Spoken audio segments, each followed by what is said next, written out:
Hello and welcome to the ScrapbookPal YouTube channel. I'm Jill of Jill Cameron Creations. Today we are using the Monster Love stamp and die set from Avery Elle. The first card that I'm making, because we're making two, I am masking all of my little monster critters and I'm going to create a little scene. I stamped all of my little critters first on masking paper and I trimmed those out using scissors. When you are trimming out masks, cut a little bit on the inside of your outline. That way when you stamp over top of your mask, you're not going to have an empty space there. If you cut on the outside of it, then a lot of white is going to show on your project and you might have to fill in some lines. When you're working on a masking project such as this, don't forget that you want to use your foremost image first, and you're going to stamp your images from front to back. So you're going to stamp that first image and then put the mask over it, and then stamp your second image and put the mask over it. That way when you do your reveal, everything looks so cute. I love doing a reveal for masking because everything looks so jumbled up when you have all the masks on there and then you peel everything off and it's this cute little scene. Now I am going to Copic color this, but I'm not going to show that because I'm Copic coloring the second card as well. So I'm going to show that one instead. I use a craft knife just to slip under my mask and peel those off. Here is my finished panel. I did trim this down. I took a 1/2 inch off of the side of it, and I'm going to put this on a top folding note card with a piece of patterned striped black and white paper.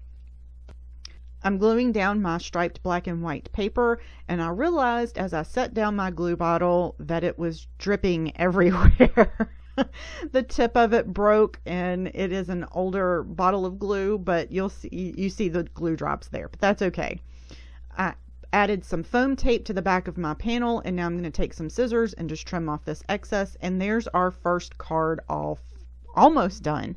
I'm going to actually use some silver lining glitter drops here. These are not glitter drops, I'm sorry, they are metallic drops. And I'm just adding them here and there in the background.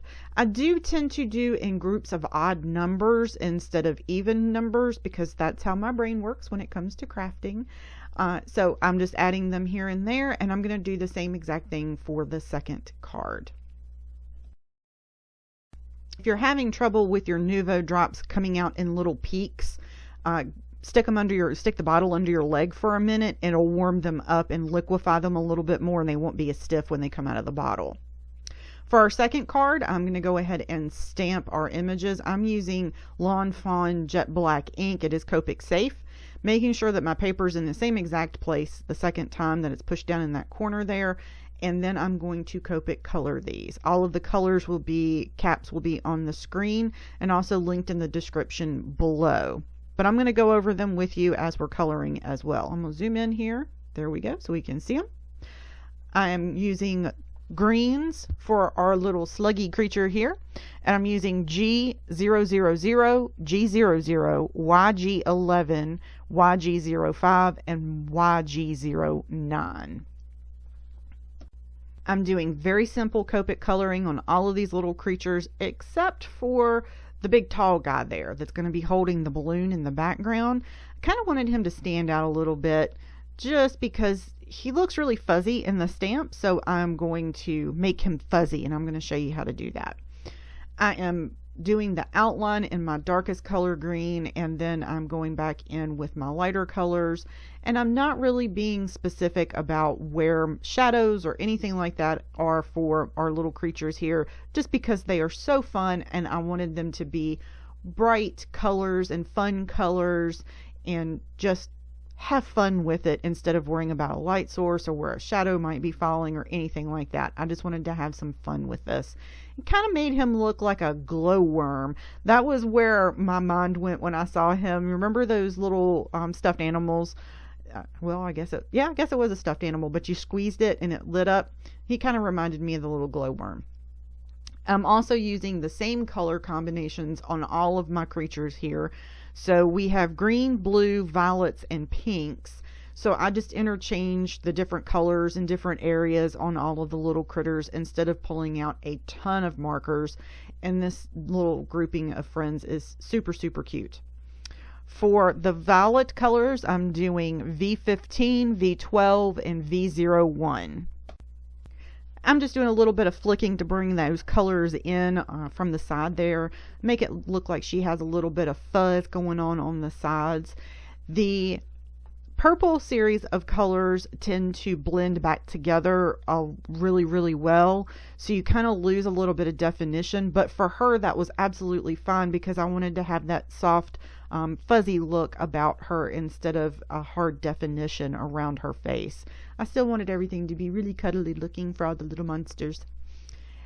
I'm adding some darker shadows just under her eyes there, just to give it a little bit more definition around there, but keeping the same exact colors. The V01 isn't as light as what you would think it is when it first goes down, but as it dries back, it does lighten up quite a bit. And I will go back over all of my colors just to blend them all together when I'm doing something super cute like this. I'm not doing any shading in her hair or on her belly. I'm just putting down some solid color. Have forgot her feet, and her feet are super important. Got to go back and color those. For her horns, I'm using greens, and I'm going to fill that in solid and then go back in with a shade darker, the YG05, to fill that in there.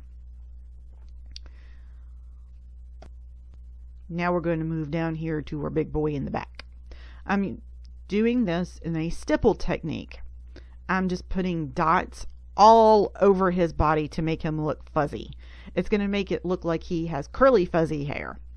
And I'm using blues for him. I'm using B00, B01, B02, and B04. And I forgot to put the cap up there. I'm sorry. I get all in the mood of coloring and I forget to set my caps up there so you can see what color it is. This is B04. And I am just dotting this darkest color in here, and we're going to use all of those colors and fill in all of these dots all over him. And right now it looks like a hot mess. This is B02. It just looks like still a great old big hot mess.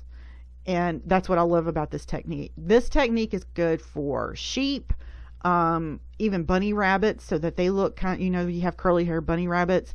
Anything that has curly hair, this technique is really good for on critters.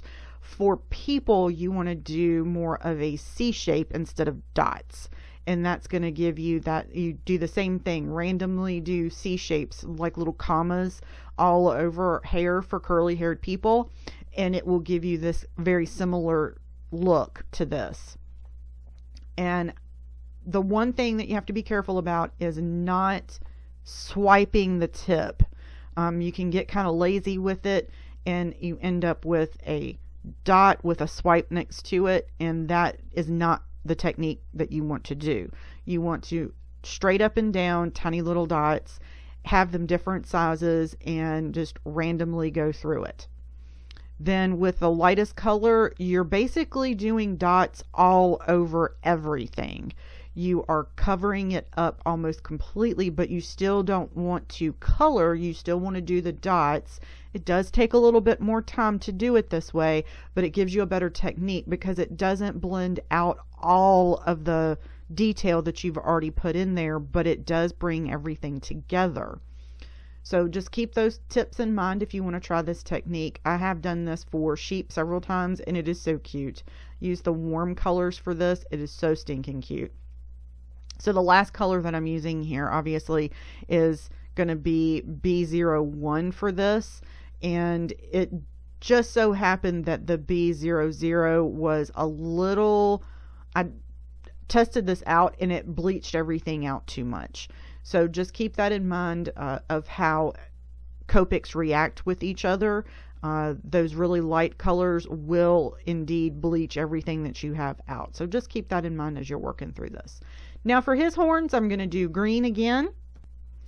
And I'm doing those just exactly like I did the little purple girl up there at the top. Now we have one more little critter to color after this one, and that is going to be in our pink colors. And pinks, we are doing R85, RV34, RV11, and RV10.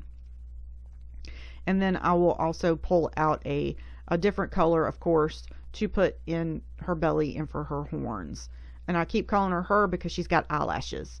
So when I see those big eyelashes, I see a little girl monster standing there. I'm doing still just really basic coloring here. This is the RV34 marker, and just doing simple blending, nothing super fancy. Today I'm coloring on Nina Solar White 80-pound cardstock, and like I mentioned before, I'm using Lawn Fawn's jet black ink that is Copic safe.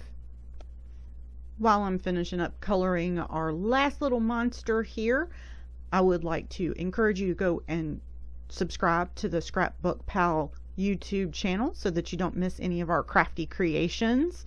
We have a great design team for YouTube and for our blog over at ScrapbookPal.com. So check out both of them and subscribe to our channel here. I'm filling in her nose and her belly with that light lavender color that we colored the other little monster in. And it actually shows up a little bit better as it dries along with her horns. I'm doing every other horn here in purple and then one in blue, and that ties all of our little critters together. They look like one big happy monster family. I have ice cream, and I also have a balloon left to color. I'm not going to pull out browns or anything for my ice cream. I'm actually going to do those in pinks and blues, and for the balloon I'm going to do like a tealy green kind of color combination there to pull in our balloon with our critter so it all matches. Get all of our images die cut. I'm going to use the coordinating dies, and I'm use washi tape to hold my dies in place. It's a whole lot easier for me than a hope and a promise, and I have tons of washi tape, so I just use washi tape to hold everything down. And here's our layout for our cards. For our card front, we're going to do the same exact layout that we did before. And I am going to make sure that my little snow cone here is glued in front of her, so she's holding that. And I'm going to use foam tape to do different layers on our critters here. So I'm putting 2 layers of foam tape on the back of our sluggy boy here at the bottom. And I'm just using strip foam tape and folded that over, and I'm going to put one here at the bottom and one a little bit further up, make it look like a little T here. And the reason that I don't want to put anything at the top completely all the way down, completely all the way across the back of it, is because I need to have my other little 2 girls that are on either side of him in the back slide in behind him. And I actually put too much foam tape on the back of the top of her head here too far. Still, it was too far up, and I'm going to have to cut my little blue boy's feet off, and that's perfectly fine when you're sticking die cuts in like this behind each other to create that scene. You can cut their feet off. You're not going to see it. You can cut different parts off to make it fit in there, and I think sometimes we forget that when we're crafting. You're not going to see that that's been cut off. So you can definitely cut off little areas that are going to be hidden behind something else.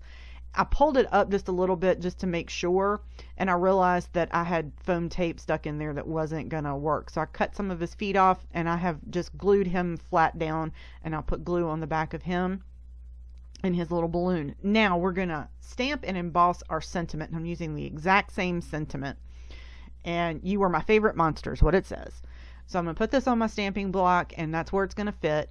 And I went, I probably should have done that first, but you can mash foam tape down, thankfully. So I'm going to put on my embossing ink here, and I'm going to mash this down really hard for glitter embossing powder. Heat it from the back. When you do glitter embossing powder, sometimes what happens is that glitter goes everywhere, and you're not left with any of that really good sparkle. And it just tends to fly off everywhere. So heat it from the back of the paper, and it works absolutely fantastic. See? And you actually get to see all of it, and my heat gun isn't in the way. Then what I like to do, like what I just did, was take my heat tool and go over the whole front of it and give it one good swipe, and it melts everything on the top of it and make sure that it's all nice and pretty and smooth.